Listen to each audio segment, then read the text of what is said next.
Tere! Mina olen Toomas ning selles videos näitan, kuidas teha koondmudelit IFC vaaturis BIM-Collab Zoom. Koondmudeli tegemine BIM-Collab Zoomis on äärmiselt lihtne. Tuleb käivitada programm ning seejärel piisab vaid sellest, kui võtta valikusse soovitud osamudelid enda arvutikaustast ning lohistada need vaaturisse.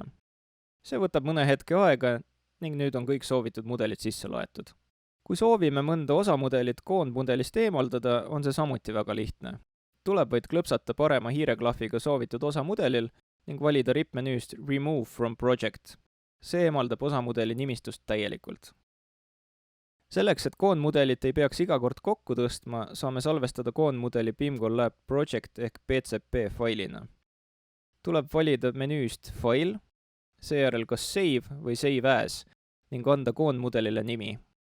Tasub meeles pidada, et PCP fail ei sisalda endas IFC geomeetriat, see lihtsalt jätab meelde IFC mudelite asukoha ning mis mudelitega on tegu. Seega, kui näiteks mõnda IFC mudeli nimetust hiljem muuta või hoopis kausta asukohta vahetada, siis Zoom näitab neid mudeleid, mida ta ei leia punaselt.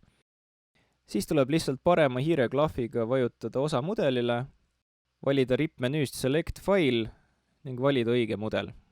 BIM-Collab Zoom on väga võimekas ning samas lihtsasti kasutatav IFC vaatur. Programmi võimekuse maksimaalseks ärakasutamiseks soovitan kindlasti vaadata ka meie teisi juhendvideosid BIM-Collab Zoomi kohta. Nende lingid on antud käesoleva video kirjelduses. Siinkohal minu poolt kõik ning järgmise korrani!